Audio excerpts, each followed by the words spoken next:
Bismillahirrahmanirrahim. Assalamualaikum warahmatullahi wabarakatuh. Kami dari kelompok 5 akan mempresentasikan hasil diskusi kami mengenai surat berharga derivatif part 1. Surat berharga derivatif part 1 yaitu option dan waran. Sebelum masuk ke materi, izinkan saya memperkenalkan anggota kelompop saya. Yang pertama ada Cici Rohayati NIM 213, Dwi Lutfia Agustin NIM 219, Citariani NIM 225, dan Siva Oktaviana NIM 285. Topik pembahasan yang akan kami bahas pada presentasi kali ini, yang pertama ada opsi, yang terdiri dari definisi opsi, tipe kontrak opsi, terminologi dasar opsi, payoff dan laba opsi, penggunaan opsi untuk lindung nilai, penggunaan opsi untuk spekulasi, valuasi dari opsi, model Black-Scholes, dan penentu harga opsi. Yang kedua ada waran, yang terdiri dari definisi waran, fungsi waran, ciri-ciri waran, kelemahan dan kelebihan waran, resiko memiliki waran, dan keuntungan memiliki waran. Yang pertama ada option.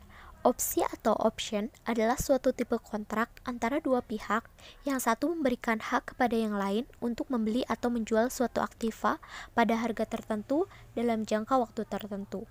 Disebut dengan opsi atau option karena pemegang atau pembeli opsi mempunyai pilihan atau opsi untuk menggunakan opsi tersebut kapan saja selama masih berlaku atau tidak menggunakannya sampai habis masa berlakunya. Selanjutnya, pihak yang mendapatkan hak disebut dengan pembeli opsi atau option buyer, dan pihak yang menjual opsi dan harus bertanggung jawab terhadap keputusan pembeli opsi kapan opsi tersebut akan digunakan disebut dengan penerbit opsi atau option writer. Selanjutnya ada tipe kontrak opsi. Yang pertama, opsi beli atau call option adalah suatu tipe kontrak yang memberikan hak kepada pembeli opsi untuk membeli atau call dari penjual opsi sejumlah lembar saham tertentu pada harga tertentu dan dalam jangka waktu tertentu. Yang kedua ada opsi jual atau put option, yaitu suatu tipe kontrak yang memberikan hak kepada pembeli opsi untuk menjual kepada penjual opsi sejumlah lembar saham tertentu pada harga tertentu dan dalam jangka waktu tertentu. Selanjutnya ada dua macam tipe dari opsi beli maupun opsi jual. Yang pertama ada opsi Eropa, yaitu opsi Eropa hanya dapat digunakan pada saat jatuh tempo saja. Yang kedua ada opsi Amerika. Opsi Amerika dapat digunakan setiap saat pada saat atau sebelum jatuh tempo. Dan yang selanjutnya ada terminologi opsi. Yang pertama ada exercise price, yaitu harga per lembar saham yang dijadikan patokan pada saat jatuh tempo. Dan yang kedua ada expiration date, yaitu batas waktu di mana opsi tersebut dapat dilaksanakan. Selanjutnya ada payoff dan laba dari opsi. Payoff adalah keuntungan akibat penggunaan atau exercise dari opsi. Payoff masih menunjukkan keuntungan kotor dari selisih harga saham di pasar dengan harga penggunaan opsi atau exercise price. Laba atau profit adalah keuntungan bersih, yaitu payoff dikurangi dengan harga pembelian opsi. Pengguna opsi untuk lindungi nilai. Tujuan membeli opsi adalah untuk perlindungan atau hedging dari aktiva yang akan dilindungi dan untuk spekulasi. Melindungi nilai saham dengan suatu opsi ini disebut dengan hedge. Opsi jual digunakan untuk melindungi dari penurunan harga saham yang dimiliki oleh investor. Sebaliknya, opsi beli digunakan untuk perlindungan kenaikan harga saham yang harus dibeli oleh investor yang melakukan transaksi penjualan pendek atau short selling. Yang pertama, perlindungan penurunan harga saham. Investor membeli suatu saham dengan harapan harganya akan naik, sehingga jika dijual akan mendapatkan return yang positif. Kenyataannya harga saham tersebut dapat turun. Untuk menghindari kerugian yang besar dari penurunan harga saham ini, investor dapat menggunakan opsi jualnya. Dengan demikian, opsi jual dapat digunakan untuk memproteksi penurunan harga saham. Strategi lindungi nilai harga saham dengan opsi jual ini disebut dengan nama jual terproteksi atau protect put. Yang kedua, perlindungan kenaikan harga saham. Opsi beli digunakan untuk melindungi harga saham yang naik di penjualan pendek atau short sell. harapan investor harga saham akan turun untuk dibeli kembali. Tetapi kenyataannya harga saham tersebut dapat naik. Jika investor mempunyai opsi beli untuk menghindari kerugian yang besar dari kenaikan harga saham ini, investor dapat menggunakan opsi belinya untuk membeli saham dengan harga yang tertentu yang lebih murah dari harga naiknya. Dengan demikian, opsi jual dapat digunakan untuk melindungi dari penjualan pendek atau short sell. Penggunaan opsi untuk spekulasi. Selain digunakan untuk melindungi nilai aktiva lain, pembelian opsi juga banyak digunakan untuk spekulasi. Opsi digunakan untuk spekulasi jika opsi dibeli tidak untuk melindungi suatu aktiva, tetapi dibeli untuk tujuan dijual kembali dengan harga yang tinggi. Spekulasi terjadi karena harga opsi bisa naik melambung tinggi, tetapi juga bisa turun drastis, bahkan bernilai nol jika sampai jatuh temponya. Yang pertama, terdapat spekulasi membeli opsi jual. Spekulan membeli opsi jual dengan harapan harga saham yang diajunya akan turun. Jika harga saham yang diacu turun, spekulan tidak akan menggunakannya untuk menjual sahamnya karena spekulan membeli opsi tanpa membeli saham yang diajunya. Tetapi spekulan akan menjual opsi jual ini dengan harga yang tinggi. Sebaliknya, jika harga saham yang diacu naik, maka opsi jual tidak akan digunakan, sehingga opsi jual ini belum bernilai banyak, dan opsi jual akan bernilai nol jika sampai jatuh tempo. Yang kedua, spekulasi membeli opsi beli. Nilai opsi beli akan turun jika harga saham yang diacu nilainya turun, karena investor lebih baik membeli saham di pasar yang lebih murah. Penurunan maksimum nilai opsi beli ini adalah sebesar 100%. Yaitu jika opsi beli tidak digunakan dan jatuh tempo.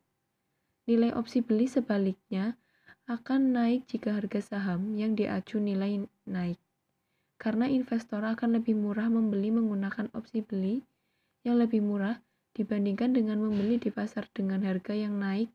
Kenaikan maksimum nilai opsi beli dapat mencapai tak berhingga jika harga saham naik dengan drastis. Valuasi dari opsi. Yang pertama, nilai intrinsik opsi beli. Berapa sebenarnya nilai intrinsik dari suatu opsi? Misalnya suatu opsi beli mempunyai exercise price sebesar Rp1.100 dan harga saham di pasar modal adalah sebesar Rp1.300. Berapa investor mau membayar opsi beli ini? Jika membeli opsi beli ini, maka investor akan dapat memperoleh laba sebesar Rp1.300 sampai Rp1.100 sama dengan Rp200, yaitu membeli saham dengan menggunakan opsi beli sebesar Rp1.100 dan dapat menjualnya di pasar modal segera sebesar Rp1.300. Dengan demikian, investor akan mau membeli opsi beli maksimum sebesar Rp200. Nilai ini merupakan intrinsik dari opsi beli. Nilai intrinsik opsi jual. Nilai intrinsik opsi jual berlawanan dengan nilai intrinsik opsi beli. Jika harga pasar saham lebih kecil dari exercise price dari opsi jual atau posisi opsi jual adalah in the money, maka nilai intrinsik opsi jual adalah E strip P. Sebaliknya, jika harga pasar saham lebih besar dari exercise price dari opsi jual adalah out the money, maka nilai intrinsik opsi jual adalah 0, karena opsi jual tidak akan digunakan disebabkan menjual saham di pasar modal lebih tinggi. Yang selanjutnya, nilai waktu opsi. Nilai pasar dari opsi tidak mungkin lebih rendah dari nilai intrinsiknya.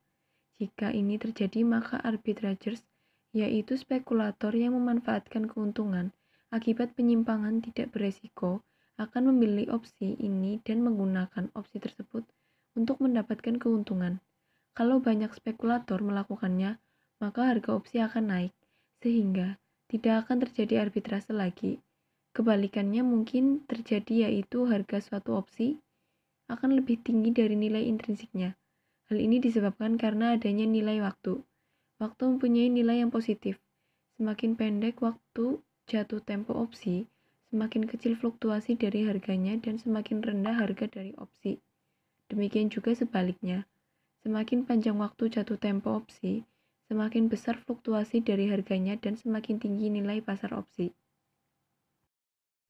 Model Black-Scholes menentukan nilai pasar opsi merupakan hal yang tidak mudah. Banyak faktor yang mempengaruhi nilai pasar opsi. Salah satu model yang terkenal untuk menghitung nilai pasar dari opsi adalah model harga opsi Black-Scholes yang dikembangkan oleh Fisher, Black, and Myron-Scholes di tahun 1973.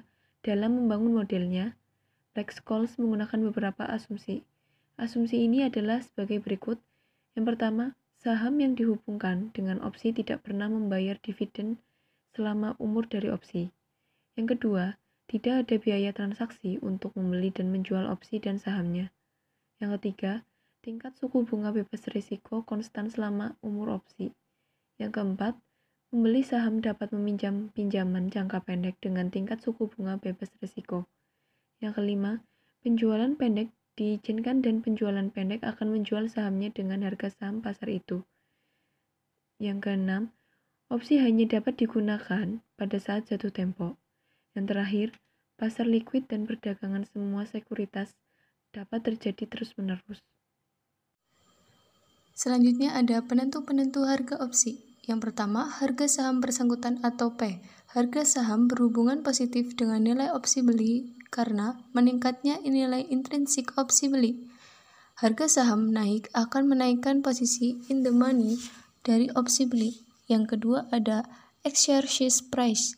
Harga penggunaan exercise price dari opsi mempunyai pengaruh berlawanan dengan harga sahamnya, yaitu jika harga penggunaan exercise price dari opsi naik akan menurunkan nilai intrinsik opsi beli dan akibatnya menaikkan posisi out the money dari opsi beli tersebut.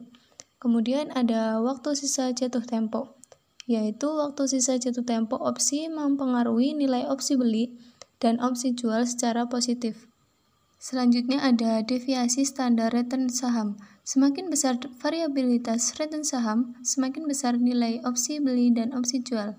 Kemudian ada tingkat suku bunga, yaitu tingkat suku bunga mempunyai hubungan positif dengan harga opsi beli, tetapi hubungannya negatif dengan opsi jual. Kemudian ada dividend cash, yaitu jika dividen cash dipertimbangkan, yaitu perusahaan membayar dividen cash, maka akan mempunyai pengaruh negatif pada opsi beli dan mempunyai pengaruh positif pada opsi jual. Kemudian ada waran. Waran disebut juga suatu produk turun di pasar modal yang sering diberikan kepada para pemilik modal atau investor pada saat membeli suatu saham baru. Saat membeli suatu waran, maka para investor akan diberikan hak untuk bisa menebus saham yang harganya sudah ditetapkan di kemudian hari. Ya, selanjutnya ada fungsi waran. Waran sendiri dirilis oleh emiten agar para investor yang tertarik untuk terlibat dalam IPO atau Initial Public Offering atau rights issue, sebuah saham baru. Biasanya, para investor cenderung melirik saham-saham dari emiten yang lebih stabil, seperti perbankan atau consumer goods. Terlebih, mereka yang berkeinginan untuk investasi jangka panjang. Dengan dirilisnya waran, tentu bisa menarik perhatian investor, apalagi harganya yang jauh lebih murah dari saham reguler. Meskipun merupakan pemanis saja yang diberikan oleh emiten, namun jika waran dikelola dengan baik, untungnya bisa melebihi dengan saham. Berikutnya ada ciri-ciri waran. Yang pertama, konversi waran menjadi saham itu dilakukan dalam waktu 6 bulan setelah diterbitkan. Yang kedua, ada masa berlaku waran adalah antara 3-10 tahun ataupun lebih.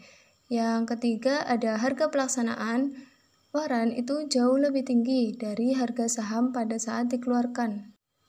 Selanjutnya ada kelemahan dan kelebihan waran. Yang pertama yaitu kelebihan waran sendiri memiliki karakteristik yang sama dengan saham biasanya, yaitu penerbitan hak atau negosiasi penawaran publik terbatas pada pemegang saham yang ada dalam konteks masalah hak opsi, dan alokasi saham dapat diperdagangkan pada pasar sekunder.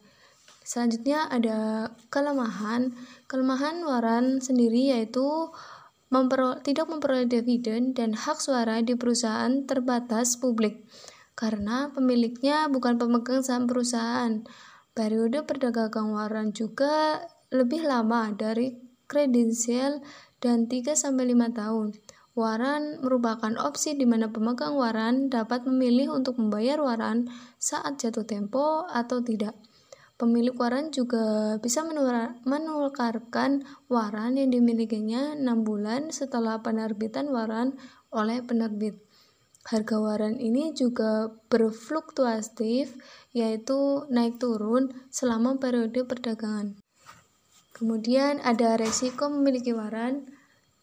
Yang pertama, harga sebuah waran itu sangat spekulatif, artinya waran itu memiliki resiko yang sangat tinggi dalam harga, yaitu spekulatif artinya dapat berubah-ubah atau sering sekali berubah-ubah harganya.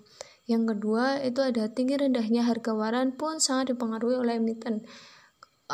Kenapa? Karena waran tersendiri itu dipengaruhi oleh emiten, karena besar kecilnya emiten itu akan mempengaruhi harga waran yang ada. Keuntungan memiliki waran. Salah satu keuntungan atau benefit dari mengantongi waran adalah bisa mendapatkan nilai keuntungan yang besar. Dalam suatu trading waran, tidak ada istilah proses auto reject yang umumnya ada di dunia trading saham. Dihapuskannya proses ini bisa dijadikan celah oleh para investor untuk mendapatkan keuntungan yang sangat banyak. Contohnya saja pada tahun 2019 lalu, saham waran PT Bliss Property Indonesia Tbk atau POSAW mengalami tingkat turun naik yang sangat signifikan dalam waktu 1 hari.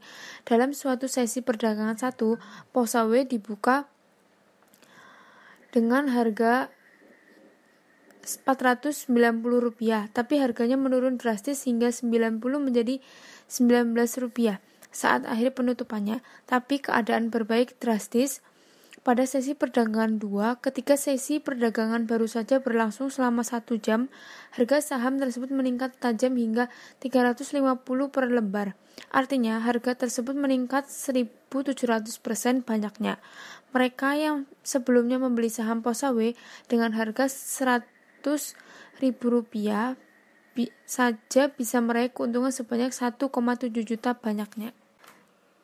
Jurnal terkait dengan judul Analisis Faktor yang Mempengaruhi Pengguna Instrumen Derivatif Valuta Asing sebagai Pengambilan Keputusan Hedging atau Studi pada Perusahaan Manufaktur Subsektor Automotive and Alien Product yang terdaftar di BEI periode 2011 sampai 2017.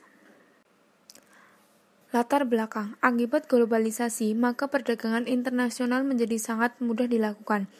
Namun dalam prakteknya ada resiko yang selalu melekat pada proses perdagangan internasional. Di dalam perdagangan internasional tidak bisa dipungkiri bahwa akan terjadi sebuah transaksi internasional di mana sudah pasti melibatkan pertukaran mata uang asing, sedangkan nilai tukar mata uang asing selalu berfluktuasi. Maka dari itu, hal ini menjadi sorotan utama resiko yang dapat terjadi akibat perdagangan internasional.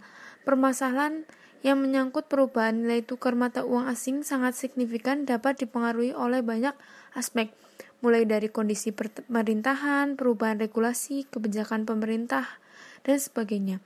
Bahkan nilai tukar mata uang asing juga dapat disebabkan oleh perekonomian yang terjadi bukan dari negara yang bersangkutan. Pengaruh kondisi perekonomian atau pemerintahan negara asing pun dapat mempengaruhi kondisi nilai mata uang negara lain. Dalam hal ini adalah Indonesia. Berdasarkan hasil penelitian Putro tahun 2012 dengan meneliti isu-isu mengenai mudahnya suatu nilai tukar mata uang berubah, inilah yang melatar belakangi penelitian ini dibuat.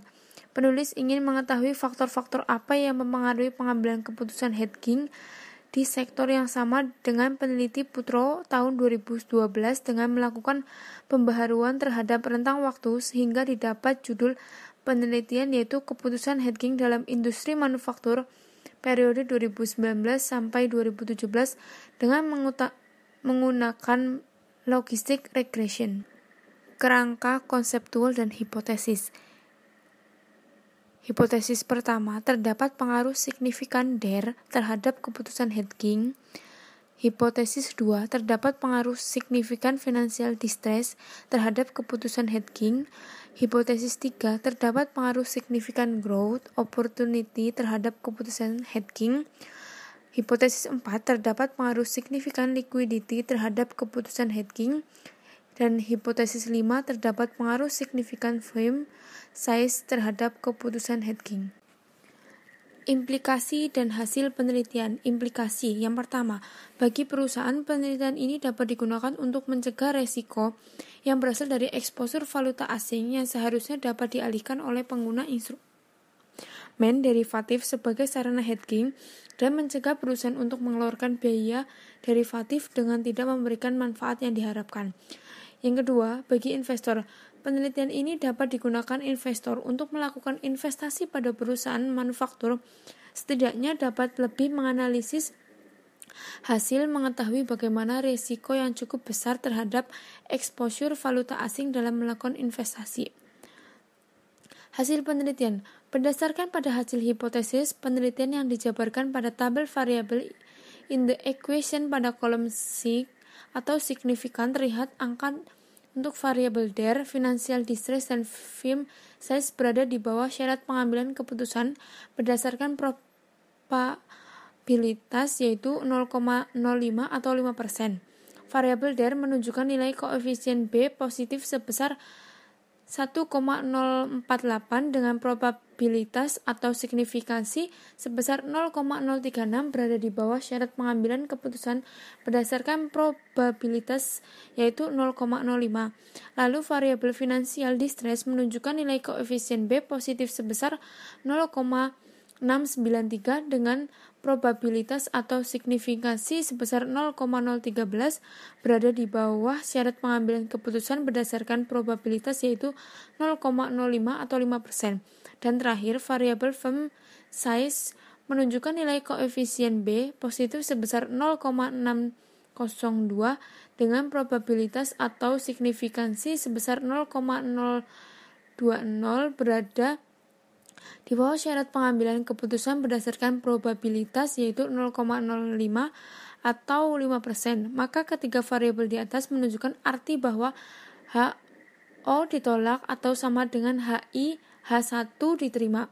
Dengan demikian, dapat disimpulkan bahwa variabel DER, financial distress, dan firm size secara masing-masing berpengaruh signifikan terhadap pengguna instrumen derivatif sebagai pengambilan keputusan hedging.